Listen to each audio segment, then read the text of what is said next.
New at 10, finding forgiveness after a tragedy. A Milwaukee woman mourning the loss of her fiance after he struck and killed by an SUV.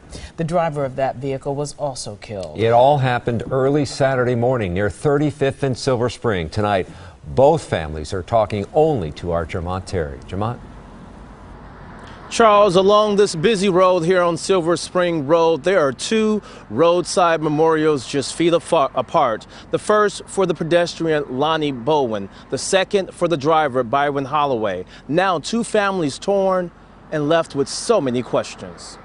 This horrific scene at 35th and Silver Spring killed two over the weekend. Lonnie Bowen was walking with a friend when the driver of this Mercedes SUV lost control. He went out for a drink and an accident happened. The SUV ran over Bowen and his friend. The friend survived, but Valerie Altman's fiance and father to their 4 children did not. I went right there to him, and he was laying on the ground. She watched the love of her life take his final breath. I stood there and I held his hand like he asked me to, you know, trying to comfort him. But, I mean, I don't know the pain that he's feeling.